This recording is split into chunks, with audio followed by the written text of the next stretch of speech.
The colonial period of the past 5 centuries led to untold devastation of indigenous peoples through disease, conquest, conversion, forced migration, and outsider settlement.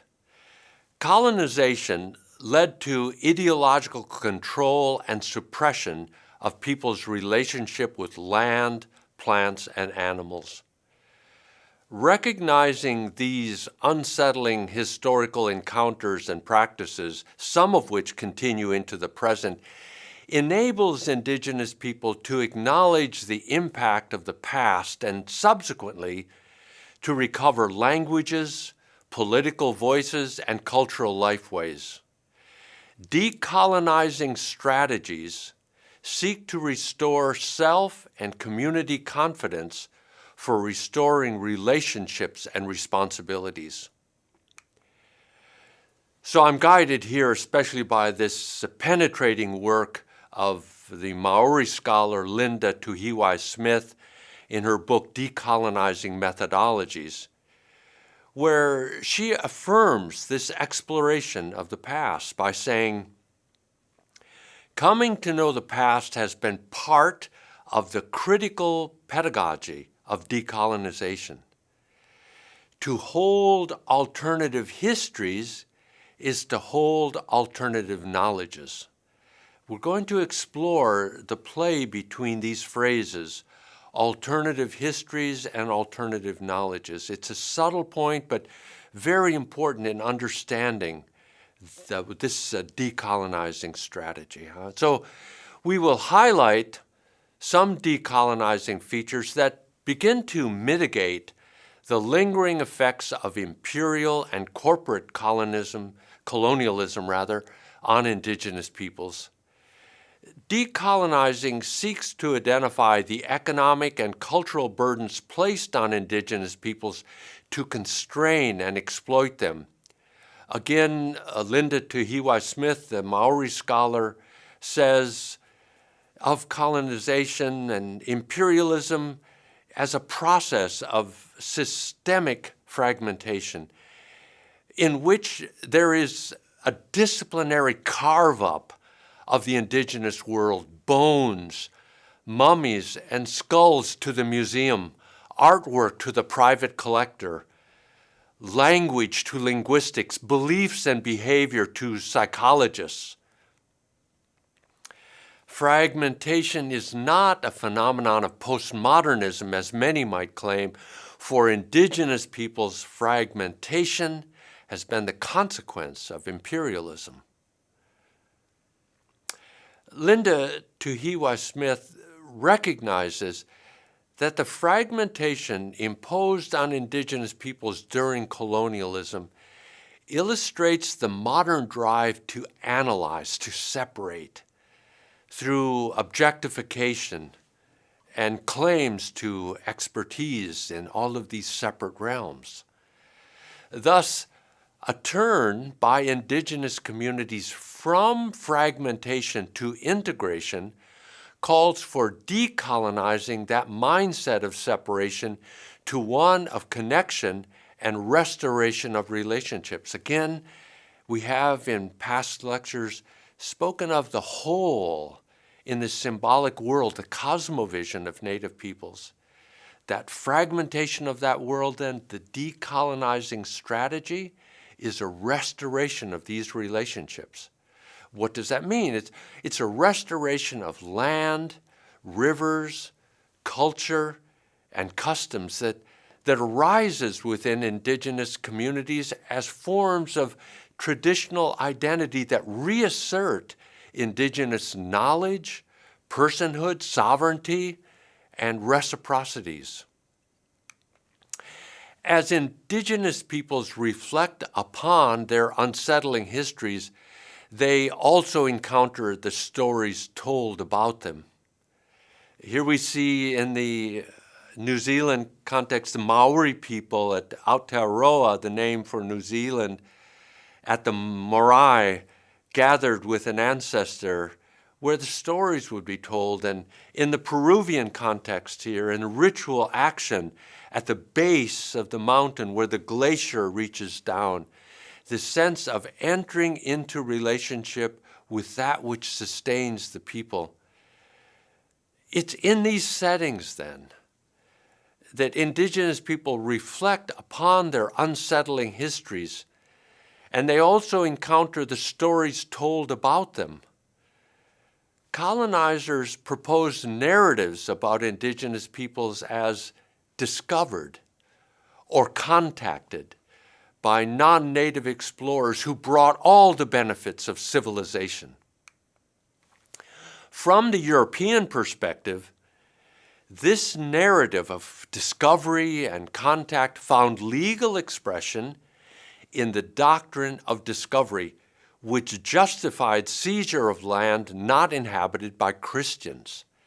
This doctrine of discovery was based on papal bulls from the 15th century, which granted Christian European nations rights of control and subjugation over indigenous peoples. We see here Alexander VI, the Pope at the time, and a copy of a papal bull, which was providing the basis for missionizing and forced conversion of so-called pagan or indigenous peoples, barbarous peoples as they were called.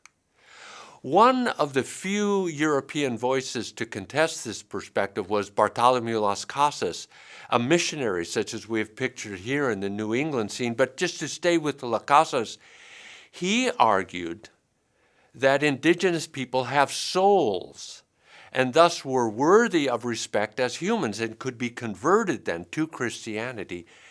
Yet, sadly here, even Bartholomew Las Casas, in the Mesoamerican setting, realizing that economic forces that undergird conquest, Las Casas was resigned to the slave trade from Africa as relieving the enslavement of Caribbean and Mesoamerican indigenous peoples.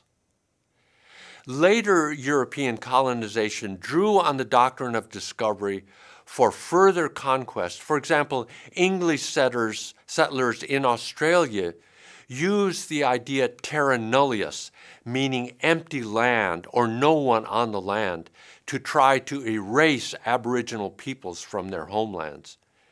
Here we see imaged in New South Wales the planting of the flag and the indigenous Aboriginal person as a servant. In the sense here, you can feel the performative character in the European context of this arrival on the land. So similarly, the doctrine of discovery supported the Monroe Doctrine of the early 1800s, which asserted the hegemony of the United States over the Western Hemisphere. These claims also led to the ideology of manifest destiny, justifying expansion westward to remove Native Americans in North America, and this idea of manifest destiny was even carried to the Philippines, where it created an ethos of indigenous peoples as inferior and having no rights to the land. These forms of hegemonic domination have counterparts in various regions of the world. And here we see this painting in the latter part of the 19th century of American progress and how pictured as the feminine influence on the nation, bringing the nation forward, driving native peoples, and you notice buffalo, biodiversity moving away, the sense of settler colonialist, and in the background then, the benefits of civilization being brought by progress, changes in relationships to the land. These forms of hegemonic domination, as we've said, have different, they're done in different ways in different regions of the world. And in this way, indigenous peoples, they have resisted imperialism and state power in Africa, Asia, and the Pacific region. Moreover, these ideas of progress and modernization they created other distorted views and narratives that subverted indigenous lifeways. These differing narratives of progress portrayed indigenous people as in decline, both in terms of population and cultural vitality. These narratives ignored the deleterious effects of epidemic diseases that devastated Native communities.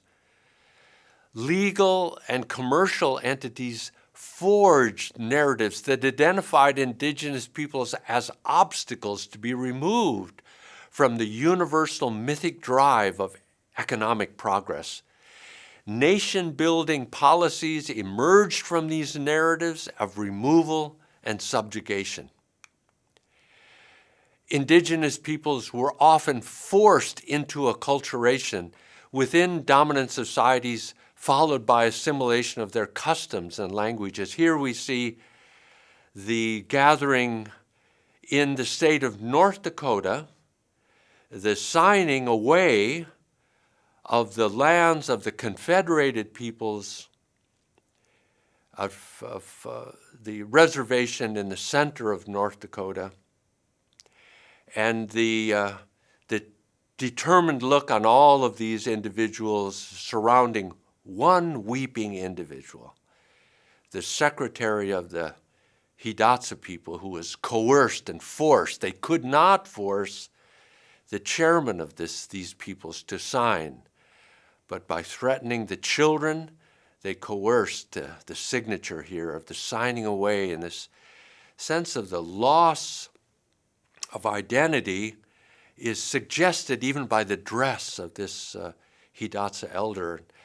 Accompanying it then, we see Yakima women, the Yakima people of Washington State and the interior of Northwest North America, the Yakima women standing at some point in their tribal history and standing in resilient regard of their place on the land.